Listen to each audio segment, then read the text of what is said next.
નમસ્કાર મિત્રો, દેશ અને દુનિયાના સૌથી મોટા સમાચારમાં આપનું સ્વાગત છે।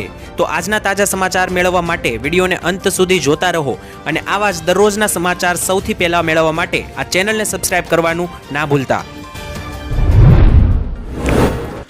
તો મિત્રો આજના પ્રથમ સમાચાર વિશે વાત કરી લઈએ તો 2025ના ચોમાસાને લઈને પાક્કી માહિતી આવી ગઈ છે। એટલે કે મિત્રો સ્કાયમેટ દ્વારા ઓફિશિયલ જાહેરાત કરવામાં આવી છે। સ્કાયમેટ દ્વારા મિત્રો દર વર્ષે જે છે તે ચોમાસાને લઈને આગાહી કરવામાં આવતી હોય છે તે એકદમ મિત્રો સાચી નીવડે છે। ત્યારે આ વર્ષે પણ સ્કાયમેટ દ્વારા મિત્રો જે આગાહી કરવામાં આવી છે તેના વિશે વાત કરીએ તો સૌથી પહેલા તો મિત્રો ચોમાસા 4 મહિનામાં 96 થી લઈને 104% સુધીનો વરસાદ થશે તેવી માન્યતા છે। એટલે કે મિત્રો આ વર્ષે 96 થી 104%નો વરસાદ નોંધાશે।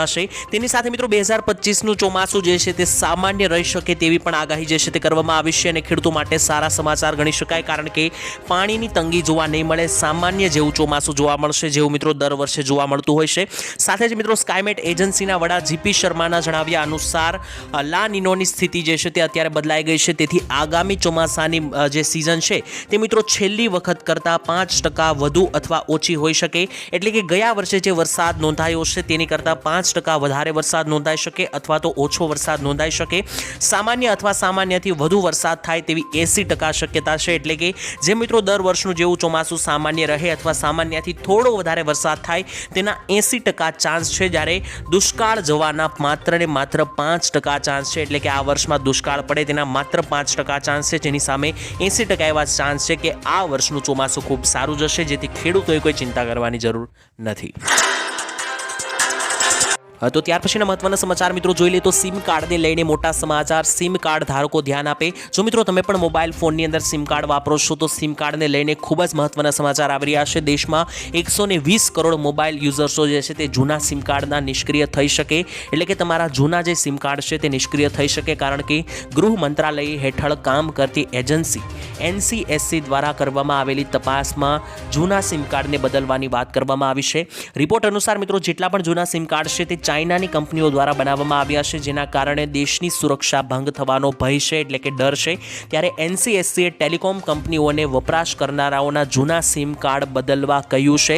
એટલે કે મિત્રો જેટલા પણ જૂના સિમ કાર્ડ તમે ફોનમાં વાપરી રહ્યા છો તે ચાઇના દ્વારા બનાવવામાં આવેલા છે અને તેનાથી લીધે ભારત દેશની સુરક્ષામાં ભંગ થવાનો ભય છે, જેનાથી NCSC જે કંપની છે તેમણે ટેલિકોમ કંપનીઓ એટલે કે વોડાફોન, જીઓ, આઈડિયા જેવી ટેલિકોમ કંપનીઓને વપરાશ કરનારાઓના જૂના સિમ કાર્ડ બદલવા માટે કહ્યું છે। તો ત્યાર પછીના મહત્વના સમાચાર મિત્રો જોઈ લઈએ તો મોદી રાજમાં ખેડૂતોની આવક વધી। મિત્રો તમને જણાવી દઈએ તો છેલ્લા 10 વર્ષથી શાસનમાં ભાજપની સરકાર છે, એટલે કે NDAની સરકાર છે। ત્યારે મિત્રો મોદીજીની સરકાર અસ્તિત્વમાં આવ્યા બાદ જે છે તે અનેકો યોજનાઓ ચલાવવામાં આવી રહી છે। મિત્રો જણાવી દઈએ તો જ્યારથી કેન્દ્રની નેતૃત્વમાં ભાજપની સરકાર ઘડવામાં આવી છે ત્યારથી ખેડૂતો માટે અઢળક યોજના છે, યુવાઓ માટે, મહિલાઓ માટે, વૃદ્ધો માટે, યુવાનો માટે, ગરીબ અને મધ્યમ વર્ગના લોકો માટે, શ્રમિકો માટે, દરેક લોકો માટે મિત્રો યોજનાઓ અસ્તિત્વમાં મૂકવામાં આવી છે। વિદ્યાર્થીઓ માટે પણ લાખો રૂપિયાની મળનારી યોજનાઓ છે। કેન્દ્ર સરકાર દ્વારા મિત્રો જે આ યોજનાઓ મૂકવામાં આવી છે તેનાથી ખેડૂતોની આવક વધી છે તેવો પણ ડેટા સામે આવ્યો, કારણ કે મિત્રો ખેડૂતો જે છે તે મિત્રો આ યોજનામાં અરજી કરીને ઘરે બેઠા પૈસા મેળવી શકે। જેમ કે પ્રધાનમંત્રી માનધન યોજનામાં ખેડૂતોને ઘરે બેઠા દર મહિને 3000 રૂપિયા આપવામાં આવે છે, તેવી જ રીતના યુવાઓને પણ સ્કોલરશિપ મળે છે, મહિલાઓને પણ સહાય મળે છે। તો મિત્રો આનાથી જે છે તે ઘણા બધા લોકોને લાભ પણ થયો છે અને ગુજરાતમાં કેટલાક એવા પણ પરિવારો છે કે જે આ યોજનાઓના દમ ઉપર પણ પોતાનું ગુજરાન ચલાવી રહ્યા છે। તો મિત્રો આમાંથી તમે કઈ યોજનાઓનો લાભ લઈ રહ્યા છો અને આ યોજનાઓ તમને ફાયદાકારક લાગે છે કે નહીં, કોમેન્ટમાં લખીને જણાવી દેજો। તો મિત્રો ત્યાર પછીના મહત્વના સમાચાર જોઈ લે તો ગેસ સિલિન્ડર ધારકો ધ્યાન આપે। જો મિત્રો તમે પણ ગેસ સિલિન્ડર મેળવો છો તો આ સમાચાર જાણવા જરૂરી છે, કારણ કે પૂરતા ભાવ જ મિત્રો તમારે આપવાના છે। ઘણી વખત મિત્રો છેતરપિંડી કરીને ગેસ સિલિન્ડર જ્યારે તમારા ઘરે ડિલિવર થાય છે ત્યારે મિત્રો જે આપવાવાળા વ્યક્તિઓ હોય છે તે એક્સ્ટ્રા રૂપિયા તમારી પાસે માંગતા હોય છે। તો તેવી પરિસ્થિતિમાં હવે તમારી માટે હેલ્પલાઇન નંબર પણ આપવામાં આવ્યો છે। જો મિત્રો તમે પણ ગેસ એજન્સી તમારા રાજ્યમાં ગેસ સિલિન્ડર મેળવો છો તો ગેસ સિલિન્ડરના ભાવ કરતાં વધારે પૈસા તમારી પાસે ગેસ એજન્સી માગી શકે, તો તમને મિત્રો જો જાણ થાય કે તમારી પાસેથી વધારે પૈસા લેવામાં આવી રહ્યા છે તો આવી પરિસ્થિતિમાં તમે તેના વિરુદ્ધ ફરિયાદ પણ કરી શકો। જો મિત્રો તમે ઈચ્છો છો તો તમે એક નંબર ઉપર મિત્રો ફોન કરીને પણ માહિતી આપી શકો, ફરિયાદ નોંધાવી શકો। આ ટોલ ફ્રી મિત્રો નંબર છે તે તમને જણાવી દઉં તો 1823335555 આ મિત્રો ફોન નંબર છે, તેના ઉપર ફોન કરીને તમે ફરિયાદ નોંધાવી શકો। આ ઉપરાંત મિત્રો તમે LPG ઇમરજન્સી હેલ્પલાઇન નંબર કે જે છે 1906 તેના ઉપર ફોન કરીને પણ ફરિયાદ નોંધાવી શકો છો, કારણ કે મિત્રો તમને જણાવી દઈએ કે ઘણી વખત જ્યારે ગ્રાહકોને ગેસ સિલિન્ડર ડિલિવરી કરતી વખતે જે વધારાના 10-20 રૂપિયા માંગવામાં આવતા હોય છે તેમને મિત્રો ડિલિવરી ચાર્જ તરીકે પૈસા ચૂકવવાનું કહેવામાં આવે છે. તો મિત્રો તમને જણાવી દઈએ કે તમારે ડિલિવરી ચાર્જ ચૂકવવાનો રહેતો નથી. જે બિલ ઉપર લખેલા પૈસા હોય તેટલા જ મિત્રો તમારે ચૂકવવાના રહેશે. તેની ઉપર 10 કે 20 રૂપિયા જે ચાર્જ મિત્રો માંગવામાં આવતો હોય છે તે તમારે ચૂકવવાનો રહેતો નથી. જો મિત્રો તમારી પાસેથી પણ અલગથી રૂપિયા માંગવામાં આવે છે તો તમે ફરિયાદ નોંધાવી શકો અથવા તમારે આ પૈસા આપવાના નથી.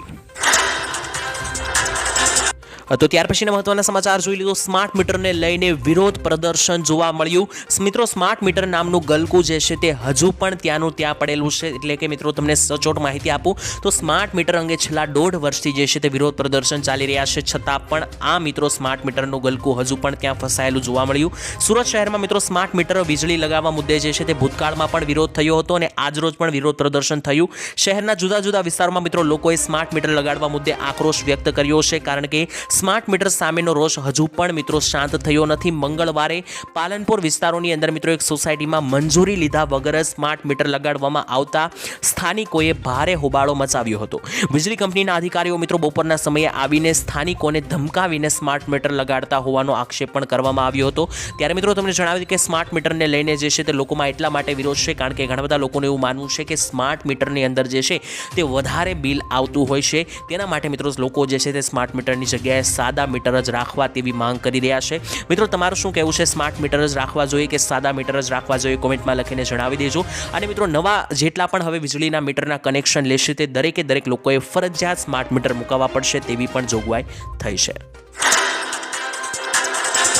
તો ત્યાર પછીના મહત્વના સમાચાર મિત્રો જોઈ લઈએ તો શું ગુજરાતમાં પણ મફત વીજળી આપવામાં આવશે? મિત્રો તમને જણાવી દઈએ કે ભારત દેશની અંદર ઘણા બધા રાજ્યો છે કે જ્યાં મફત વીજળી આપવામાં આવી રહી છે. તેની વચ્ચે શું મિત્રો ગુજરાતમાં પણ મફત વીજળી મળશે કે નહીં તેના વિશે વાત કરીએ તો ભારતમાં મિત્રો ખાસ કરીને 4 થી 5 એવા રાજ્યો છે. જેમ કે દિલ્હીમાં મિત્રો જ્યારે આપની સરકાર હતી ત્યારે 200 યુનિટ મફત વીજળી મળતી હતી. ઝારખંડમાં મિત્રો 125 યુનિટ મફત વીજળી મળે છે. રાજસ્થાનમાં પણ 5-5 લાખ પરિવારોને 300 યુનિટ મફત વીજળી મળે છે. હિમાચલ પ્રદેશમાં 125 યુનિટ, તો પંજાબમાં તો 300 યુનિટ મફત વીજળી મળે છે. તો આમ મિત્રો ઘણા બધા રાજ્યો છે કે જ્યાં મફત વીજળી આપવામાં આવે છે. તો ગુજરાત રાજ્યમાં પણ મફત વીજળી આપવામાં આવી જોઈએ કે નહીં? તમારું મિત્રો શું કહેવું છે? કોમેન્ટની અંદર લખીને જણાવી દેજો. કારણ કે વિધાનસભાની જ્યારે 2022ની ગુજરાતમાં ચૂંટણી હતી ત્યારે મિત્રો આમ આદમી પાર્ટીએ ગુજરાતમાં મફત વીજળી આપવાની જોગવાઈ કરી હતી. જોકે તેમની સરકાર બની નથી એટલા માટે ગુજરાતમાં અત્યારે તો મફત વીજળી નથી. પરંતુ શું ભાજપ સરકારે ગુજરાતમાં મફત વીજળી કરવી જોઈએ કે નહીં? દરેક લોકોને તે પણ કોમેન્ટમાં લખીને જણાવી દેજો. તો ત્યાર પછીના મહત્વના સમાચાર મિત્રો જોઈ લે તો સામાન્ય માણસોને ઘર ઘંટી ખરીદવા માટે મળશે 20,000 રૂપિયાની સહાય. મિત્રો ગુજરાત સરકાર દ્વારા માનવ કલ્યાણ યોજના ચલાવવામાં આવે છે. આ યોજના અંતર્ગત મિત્રો વિવિધ સ્વરોજગાર લક્ષી યોજનાઓ પણ અમલમાં મૂકવામાં આવી છે. અને આ યોજનાનો મુખ્ય હેતુ મિત્રો એ છે કે નાગરિકો છે તે ખાસ કરીને આર્થિક રીતે પછાત વર્ગના લોકો છે, નબળા વર્ગના લોકો છે, સ્વરોજગારની જે તકો શોધી રહ્યા લોકો છે, એટલે કે જેવા લોકો તેમની પાસે કોઈ રોજગાર નથી તેવા લોકોને મિત્રો પ્રધાનમંત્રી માનવ કલ્યાણ યોજના અંતર્ગત લાભ મળે છે. આ માનવ કલ્યાણ યોજના અંતર્ગત મિત્રો જે છે તે ખાસ કરીને 20,000 રૂપિયાની ભેટ આપવામાં આવે છે ઘરઘંટી સહાય યોજના અંતર્ગત. તો મિત્રો જો તમારે પણ ઘરઘંટી ખરીદવી હોય તમે પણ ઘરઘંટી સહાય યોજના અંતર્ગત ફોર્મ ભરી શકો, જેમાં 20,000 રૂપિયા ઘંટી ખરીદવા માટે આપવામાં આવે છે કે એવા લોકો કે જેમની પાસે રોજગાર નથી તે ઘરઘંટી સહાય અંતર્ગત ઘંટી મેળવી શકે અને તેનાથી પોતાનું ગુજરાન ચલાવી શકે. તે માટે 20,000 રૂપિયાની ભેટ જે છે તે માનવ કલ્યાણ યોજના અંતર્ગત ઘરઘંટી સહાય યોજનામાં મળે છે. તો ત્યાર પછીના મહત્વના સમાચાર વિશે વાત કરી લે તો મિત્રો આ યોજના તમારા ભાગ્ય બદલી દેશે. મોદીજીએ કરી મોટી જાહેરાત. મિત્રો પ્રધાનમંત્રી મોદીએ ખાસ કરીને અહીંયા 7 એપ્રિલના રોજ જે છે તે મોદીજી ખાસ કરીને એક કાર્યક્રમમાં હાજરી આપી હતી અને અહીંયા તેમણે લાભાર્થીઓને અભિનંદન પાઠવતા જણાવ્યું હતું કે પ્રધાનમંત્રી મુદ્રા યોજનાએ ગયા એક દાયકાની અંદર નાણાકીય સહાયનો લાભ ન મળી શકતા લોકોને પણ આગળ વધવાની તક આપી છે. એટલે કે પ્રધાનમંત્રી અહીંયા જે છે તે ખાસ કરીને મુદ્રા યોજનાની વાત કરી રહ્યા છે. અને મિત્રો મોદીજીએ કહ્યું કે મુદ્રા યોજના જે છે તે ખાસ કરીને નસીબ બદલતી, ભાગ્ય બદલતી યોજના છે. સાથે જ મિત્રો તમને જણાવી દઈએ તો ખાસ કરીને આ એક એવી યોજના છે જે અશક્યને પણ શક્ય કરીને બતાવે છે. આ યોજના દ્વારા નાના ઉદ્યોગકારીઓ ધિરાણની સુવિધા મળી રહે છે જેનાથી તેમના વ્યવસાયોને નવું જોર મળ્યું છે તેવું પણ મોદીજીએ જણાવ્યું. સાથે જ તેમણે એવું પણ જણાવ્યું કે આ યોજનાએ લાખો લોકોના સપનાને હકીકતમાં બદલ્યા છે અને લાખો લોકો પોતાનો ધંધો શરૂ કરીને લખપતિઓ બની ગયા છે અને પોતાની જિંદગી સુધારી ગયા છે. મિત્રો તમને આ યોજના વિશે ના ખબર હોય તો જણાવી દઉં કે પ્રધાનમંત્રી મુદ્રા યોજનાની અંદર સરકાર જે છે તે એવા લોકો કે જે પોતાનો નવો ધંધો શરૂ કરવા માટે માંગે છે, વ્યવસાય શરૂ કરવા માંગે છે, તેમને 10 લાખ રૂપિયા સુધીની લોન આપે છે. તો મોદીજીએ અહીંયા એવું જણાવ્યું કે એવા લોકો કે જેમને પોતાનું કંઈક નવું શરૂ કરવું છે તેવા લોકોની જે છે તે ભાગ્ય બદલતી આ પ્રધાનમંત્રી મુદ્રા યોજના છે અને આ યોજનાથી ઘણા લોકોના સપનાઓ હકીકતમાં પણ બદલાયા. ત્યાર પછીના મહત્વના સમાચાર મિત્રો જોઈ લઈએ તો ખેડૂતોને મળશે 25,000 રૂપિયાની ભેટ. મિત્રો તમને જણાવી દઈએ તો ગુજરાતના ખેડૂતોને ખેતી કામમાં ખૂબ જ ઉપયોગી થાય તેવા સાધનો મળવા માટે સહાય સરકાર આપતી હોય છે. ખેડૂતો માટે મિત્રો ખાસ કરીને સાધનો લેવા માટે પણ સરકાર સહાય આપે છે, વાહન ખરીદવા માટે પણ સહાય આપે છે. તેની વચ્ચે અત્યારે સનેડો સહાય યોજના અંતર્ગત મિત્રો ગુજરાત સરકાર જે છે તે ખેડૂતોને સનેડો અથવા તો મિની ટ્રેક્ટર ખરીદવા માટે કુલ કિંમતના 25% અથવા 25,000 રૂપિયા સહાય આપી રહી છે. તો જો મિત્રો તમારે સનેડો અથવા મિની ટ્રેક્ટર ખરીદવું હોય તો તમે પણ મિત્રો સનેડો સહાય યોજના અંતર્ગત ફોર્મ ભરી શકો, જેમાં 25,000 રૂપિયાની રાહત સરકાર તરફથી આપવામાં આવે છે. તો મિત્રો મુખ્ય સમાચાર વિશે વાત કરીએ તો સરકારે ઘા ઉપર મીઠું ભભરાવ્યું તેવી મિત્રો જાહેરાત કરવામાં આવી. મિત્રો કોંગ્રેસે પેટ્રોલ ડીઝલ પર જે એક્સાઇઝ ડ્યુટીમાં વધારો થયો છે તે અંગે સરકાર ઉપર પ્રહાર કરતા જણાવ્યું કે અત્યારે મિત્રો તમને જણાવી દઈએ, તમને ના ખબર હોય તો પેટ્રોલ ડીઝલ ઉપર એક્સાઇઝ ડ્યુટી 2 રૂપિયાનો વધારો કરવામાં આવ્યો છે. તેની સાથે મિત્રો હમણાં જે છે ગેસ સિલિન્ડરમાં પણ 50 રૂપિયાનો વધારો કરવામાં આવ્યો. તેની ઉપર કોંગ્રેસે મિત્રો ખાસ કરીને મોટી જાહેરાત કરી છે અને જણાવ્યું છે કે સરકારે લોકોના ઘા ઉપર મીઠું ભભરાવી રહ્યા છે. કોંગ્રેસના અધ્યક્ષ મલ્લિકાર્જુનજીએ મિત્રો જણાવ્યું કે મોદીજી 2014ની સરખામણીમાં અત્યારે જે છે તે ક્રૂડ ઓઇલના ભાવમાં 41% વધારો થયો છે, પરંતુ લૂંટારૂ સરકારે ભાવ ઘટાડવાને બદલે સેન્ટ્રલ એક્સાઇઝ ડ્યુટીમાં 2 રૂપિયાનો વધારો કર્યો છે. એટલે કે લોકોને રાહ હતી કે પેટ્રોલ ડીઝલના ભાવ ઘટશે, તેની સામે ભાવ વધારો થયો છે. ટેરિફ પોલિસી ઉપર કુંભકર્ણ જેવી ગાંઠ નિદ્રાને કારણે શેર બજારમાં પણ 19 લાખ કરોડ ગુમાવ્યા પછી પણ સંતોષ ના થયો હોય તેમ સરકારે ઘા ઉપર મીઠું ભભરાવ્યું છે તેવું પણ મિત્રો જે છે તે ભાવ વધારા ઉપર કોંગ્રેસ દ્વારા મિત્રો કહેવામાં આવ્યું.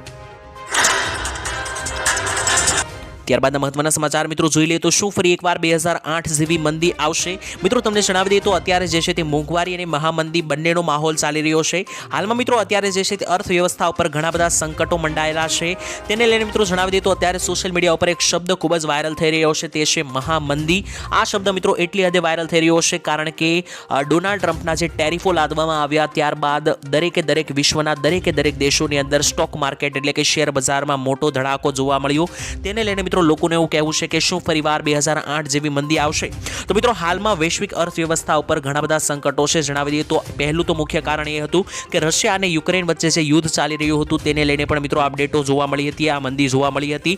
તેની સાથે તેલ અને ગેસની ભાવ પણ વધી રહ્યા હતા, તે પણ મુખ્ય કારણ એ છે કે યુદ્ધો જોવા મળ્યા. આટલી વસ્તુ મિત્રો ઓછી હતી તેવામાં ખાસ કરીને અમેરિકા દ્વારા જે ટેરિફને લઈને સમાચાર આવ્યા છે ત્યારબાદ વૈશ્વિક સંકટ વધ્યું છે. મિત્રો મંદી શા માટે આવતી હોય છે તેના વિશે તમને જણાવી દઈએ તો સૌથી પહેલા તો વૈશ્વિક સંકટને કારણે મંદી આવતી હોય છે, એટલે કે યુદ્ધ અને રોગચાળાના પગલે પણ મોટા દેશોના અર્થતંત્ર ખોરવાતા હોય છે. મંદી આવવાનું બીજું મુખ્ય કારણ છે મિત્રો બેંકોનું સંકટ, એટલે કે જો બેંક લોન આપવાની બંધ કરી દે તો દેવાળું ફૂંકે છે અને કારોબાર ઠપ થઈ જાય છે. ત્રીજું મુખ્ય કારણ છે મિત્રો મંદી આવવાનું સરકારી નીતિઓ, એટલે કે વ્યાજ દર વધારવા અને ખોટા આર્થિક નિર્ણયોને લઈને પણ મંદી આવતી હોય છે. તો મિત્રો 2008 જેવી ફરી એકવાર મંદી આવશે કે નહીં તે મિત્રો આપણને ભવિષ્યમાં ખબર પડી જશે, કારણ કે ડોનાલ્ડ ટ્રમ્પ જે છે તે ખાસ કરીને ટેરિફને લઈને અવારનવાર સૂચનો કરી રહ્યા છે. તો ત્યાર પછીના મહત્વના સમાચાર મિત્રો જોઈ લે તો પોતાનું ઘર બનાવવા માટે સરકાર આપશે મોટી સહાય. મિત્રો તમને જણાવી દઈએ તો પ્રધાનમંત્રી આવાસ યોજના અંતર્ગત જે છે તે સરકાર મકાન બનાવવા માટે પૈસા આપતી હતી, પરંતુ હવે તેમાં મોટો વધારો કરવામાં આવ્યો છે. મિત્રો પહેલા જે છે તે ખાસ કરીને પ્રધાનમંત્રી આવાસ યોજના અંતર્ગત સરકાર પોતાનું તમારું મકાન બનાવવા માટે 1,20,000ની ભેટ આપતી હતી.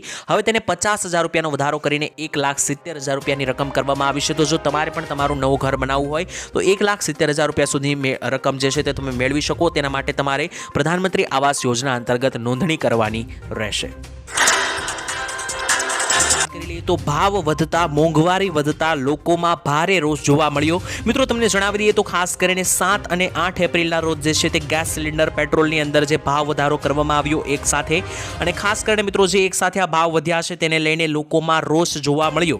ભાવ વધારાને લઈને મિત્રો ગૃહિણીઓએ કહ્યું કે સરકાર દરેક વસ્તુમાં ભાવ વધારો કરીને સામાન્ય પરિવારનું બજેટ ખોરવી રહી છે. શિક્ષણથી લઈને આરોગ્ય તેમજ પાણીના વેરા સુધીના ભાવ વધી ગયા છે. વધુમાં મિત્રો તેમણે કહ્યું કે એક વ્યક્તિ વ્યક્તિની આવક ઉપર ઘર ચલાવવું હવે મુશ્કેલ બની ગયું છે.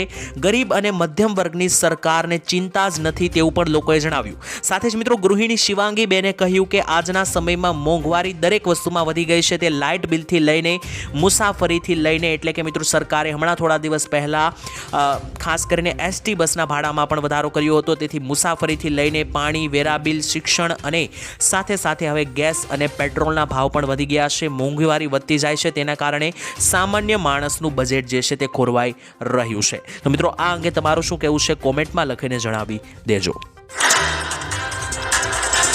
તો ત્યાર પછીના મહત્વના સમાચાર મિત્રો જોઈ લે તો દરેક લોકોને મળશે 2 લાખ રૂપિયા સુધીની સહાય. મિત્રો તમને જણાવી દઈએ તો આ યોજનાની અંદર જે છે તે માત્ર ને માત્ર 25 થી 20 રૂપિયા આપીને નજીવા કિંમત ઉપર તમને 2 લાખ રૂપિયા સુધીનું રાહત પેકેજ મળે છે. આ યોજનાનું નામ છે મિત્રો ખાસ કરીને જીવન જ્યોતિ વીમા યોજના. આ યોજનાની અંદર મિત્રો ખાસ કરીને તમારે જે છે તે ખાસ તમે 500 થી 600 રૂપિયા આપીને પણ 2 લાખ રૂપિયા સુધીનો વીમો કવર કરાવી શકો. મિત્રો એવા ગરીબ લોકો કે જે મિત્રો મોટા વીમાનું પ્રીમિયમ ભરી શકતા નથી, એટલે કે વીમો લેવા માટે જે દર મહિને 1200-2,000 રૂપિયાના પ્રીમિયમ આવતા હોય છે, જો તમે તે ભરી શકતા નથી તો ચિંતા કરવાની જરૂર નથી. તમે હવે વર્ષે 400 રૂપિયા ભરીને પણ 2 લાખ રૂપિયા સુધીનું વીમા કવચ મેળવી શકશો. આ પ્રીમિયમની ચૂકવણી મિત્રો જે છે તે ખાસ કરીને દર વર્ષે જૂન મહિનાની અંદર કરવામાં આવતી હોય છે અને આ યોજનાનું નામ છે પ્રધાનમંત્રી જીવન જ્યોતિ વીમા યોજના. આ યોજનાની અંદર મિત્રો વ્યક્તિને 2 લાખ રૂપિયા સુધીનો વીમો આપવામાં આવે છે અને જો તે વ્યક્તિએ વીમો કવરેજ લીધું હોય અને મૃત્યુ પામે છે તો તેના પરિવારોને 2 લાખ રૂપિયા સુધીનો વીમો આપવામાં આવે છે. તો જો મિત્રો ખાસ કરીને તમારે પણ આ યોજનાનો લાભ લેવો હોય, આ વીમા યોજનાનો લાભ લેવો હોય તો તમે પણ કોઈ પણ બેંકમાં જઈને પ્રધાનમંત્રી જીવન જ્યોતિ વીમા યોજનાનું ફોર્મ ભરી શકો. તો મિત્રો ત્યારબાદના મહત્વના સમાચાર જોઈ લે તો મિત્રો 10,000 રૂપિયાનો દંડ ફટકારવામાં આવશે. ખાસ દરેક ગુજરાત અને ભારતના લોકો ચેતી જજો. મિત્રો જો તમારી પાસે પણ પાન કાર્ડ છે તો આ સમાચાર જાણવા ખૂબ જ મહત્વપૂર્ણ બનશે, નહીતર 10,000નો દંડ ફટકારવામાં આવશે. મિત્રો ભારત સરકારે પાન કાર્ડની વ્યવસ્થાને સુચારુ રૂપે લાગુ કરવા માટે પાન કાર્ડ 2.0 અભિયાન શરૂ કર્યું હતું. મિત્રો જણાવી દઈએ ખાસ કરીને તેના ઉપર જોર આપવામાં આવ્યું છે, કારણ કે 1961ના ઇન્કમ ટેક્સ એક્ટ મુજબ જેવા પણ એવા લોકો છે કે જે એક કરતા વધુ પાન કાર્ડ રાખે છે તેવા લોકોને મિત્રો પાન કાર્ડ એકથી વધારે રાખવાની મંજૂરી નથી. આવા કિસ્સામાં મિત્રો ઘણા બધા લોકો જે છે તે એક પાન કાર્ડ જે ઓરિજિનલ હોય છે તેમની ડુપ્લિકેટ કોપી કઢાવીને રાખતા હોય છે. તો આવા ડુપ્લિકેટ પાન કાર્ડ હોય તો સરેન્ડર કરી દેવા, એટલે કે સરકારને સોંપી દેવા. સરકારનું સૂચન છે, સત્તાવાર વેબસાઇટ ઉપર ચેક કરી શકાય છે તમારા નામે કેટલા પાન કાર્ડ છે તે તમને વેબસાઇટ ઉપર પણ જોવા મળશે. અને જો મિત્રો ડુપ્લિકેટ પાન કાર્ડ તમારી પાસે હશે અને તમે ઝડપાશો તો મિત્રો જે છે તે નિયમના ઉલ્લંઘન બદલ ખાસ કરીને 272B પ્રમાણે 10,000નો દંડ તમારે ચૂકવવો પડી શકે. તો જો તમારી પાસે પાન કાર્ડ છે તો એ મિત્રો મેક શ્યોર કરજો કે તમારી પાસે એક જ પાન કાર્ડ હોય, કારણ કે એકથી વધારે જો પાન કાર્ડ નીકળશે, ડુપ્લિકેટ કોપી નીકળશે તો 10,000નો ફટકો પડશે. તો ત્યાર પછીના મહત્વના સમાચાર વિશે મિત્રો માહિતી મેળવી તો ખાસ કરીને મિત્રો એપ્રિલ મહિનાની શરૂઆત થઈ ગઈ છે અને હવે પાક ધિરાણ લોન જેટલા પણ ખેડૂતોએ લીધી હશે તેની નવા જૂની કરવાનો હવે સમય આવી ગયો છે, કારણ કે ઘણા બધા વિસ્તારોની અંદર મિત્રો ખેડૂતો દ્વારા પાક ધિરાણ ઉપાડવામાં આવે છે. મોટા ભાગના ખેડૂતો આ ધિરાણ ઉપાડે છે. અમુક જિલ્લાઓ અને ગામડાઓની અંદર તેને મિત્રો મંડળી પણ કહેવામાં આવે છે. તો આ પાક ધિરાણ જે છે તે હવે નવા જૂની કરવાના મહિનાઓ મિત્રો 2-3 મહિનાની અંદર પાક ધિરાણ જે છે તેની નવા જૂની કરવામાં આવશે. તેવામાં મિત્રો ખેડૂતો જે છે તે છેલ્લા 2 વર્ષથી એવી માંગ કરી રહ્યા છે કે પાક ધિરાણ લોનની અંદર થોડી ઘણી રાહત આપવામાં આવે. અને આટલું જ નહીં મિત્રો, તમને જણાવી દઈએ કે આ પાક ધિરાણ લોન માફીની જે ખેડૂતો માંગ કરી રહ્યા છે તે અંતર્ગત કોઈ પણ પ્રકારની ચર્ચાઓ કરવામાં આવતી નથી. તેનાથી જે પણ ખેડૂતોને એવી આશા હોય કે પાક ધિરાણ લોન માફ કરવામાં આવશે તો મિત્રો તેવું થવાનું નથી, હમણાં તો દેખાતું નથી. તો આ આશામાં રહેવું નહીં. બીજી મિત્રો ખેડૂતોની એ માંગણી હતી કે પાક ધિરાણની અંતર જે છે તે ખાસ કરીને જ્યારે નવા જૂની પૈસા કરવાની થાય છે ત્યારે ખેડૂતો પાસે પૈસા હોતા નથી. ખેડૂતોએ લાખો રૂપિયાની લોન લીધેલી હોય છે અને આ પૈસા દેખાડવા માટે ખેડૂતોએ બહારથી વ્યાજે પૈસા લાવવા પડતા હોય છે. તો આની જગ્યાએ જો સરકાર ઓટો રિન્યુની સુવિધા આપે તો ખેડૂતોને માત્ર વ્યાજ જ દેખાડવાનું થાય છે, રકમ દેખાડવાની થતી નથી. તો તેવી સુવિધા આપવામાં આવે તેવી પણ ખેડૂતોની માંગણી છે. મિત્રો તમારું આ અંગે શું કહેવું છે? આવી સુવિધા આપવી જોઈએ કે નહીં કોમેન્ટમાં લખીને જણાવી દેજો. તો ત્યાર પછી મહત્વના સમાચાર મિત્રો જોઈ લે તો આટલા ખેડૂતોના 2,000 રૂપિયાના હપ્તા થઈ જશે બંધ. જો મિત્રો તમે 2,000 રૂપિયાના હપ્તાની રાહ જોઈ રહ્યા છો તો અને 2,000 રૂપિયાના હપ્તાના લાભ લઈ રહ્યા છો તો તમારે આ સમાચાર જાણવા જરૂરી છે. હવે આટલા લોકોને 2,000નો હપ્તો નહીં મળે. સૌથી પહેલા તો મિત્રો અરજદારે બેંક ખાતાની જો ખોટી વિગતો આપેલી હશે અને આધાર કાર્ડ બેંક ખાતા સાથે લિંક કરાવેલ નહીં હોય તો પણ મિત્રો તમારે જે છે તે હપ્તા આવતા બંધ થઈ જશે. તો જો તમને ના ખબર હોય તો તમે બેંક પર જઈને ઇન્ક્વાયરી કરી શકો કે તમારું આધાર કાર્ડ બેંક ખાતા સાથે લિંક છે કે નહીં. બીજા નંબર ઉપર જો અરજદારની ઉંમર 18 વર્ષથી ઓછી હશે તો તેવા લોકોને પણ હવે હપ્તા નહીં મળે. સાથે જેટલા પણ ખેડૂતો એવા છે કે જે ઈ-કેવાયસી નથી કરાવ્યું તેમના નામ પણ યોજનામાંથી કાઢી નાખવામાં આવશે. અને જો અરજદાર યોજના માટે પાત્ર ન હોય અને છતાં પણ લાભ લઈ રહ્યા હોય, એટલે કે મોટી નોકરી પર લાગેલા હોય, સરકારી નોકરી, ડોક્ટર, એન્જિનિયર, વકીલ હોય, તેવા લોકોને પણ હવે હપ્તા નહીં મળે. અને જેટલા પણ ખેડૂતોએ ફાર્મર રજિસ્ટ્રેશન નહીં કરાવેલું હોય તેમને પણ હપ્તામાંથી બાકાત કરવામાં આવી શકે. તો મિત્રો આ દરેકે દરેક કામ જે છે તે તમે પરફેક્ટ કરાવી લેજો, જેથી હપ્તા ઊભા ના રહે અને રોકાઈ ના રહે. તો ત્યાર પછીના મહત્વના સમાચાર વિશે મિત્રો જોઈ લઈએ તો ઉનાળુ વેકેશનમાં હવે મોજ. સરકારે જાહેર કરી નવી યોજના. મિત્રો ઉનાળુ વેકેશનમાં ધ્યાનમાં રાખીને ગુજરાત સરકારે મુસાફરો માટે શરૂ કરી છે મન ફાવે ત્યાં ફરો યોજના. આ યોજનાની અંદર મિત્રો ખાસ કરીને દરેક ગુજરાતીઓ માત્ર 425 રૂપિયાથી લઈને 1450 રૂપિયાની ટિકિટ લઈને 4 દિવસ અને 7 દિવસ સુધી ફરી શકે. ગુજરાતના કોઈ પણ ખૂણે મુસાફરી કરી શકે. જેમાં મિત્રો 425 થી લઈને 1450 રૂપિયાની લોકલ એક્સપ્રેસ અને એસટી નોન એસી બસની અંદર મિત્રો તમને જે છે તે ખાસ કરીને સુવિધા ઉપલબ્ધ કરાવવામાં આવશે. જેમાં મિત્રો તમને એસી બસ સુધીની પણ સુવિધાઓ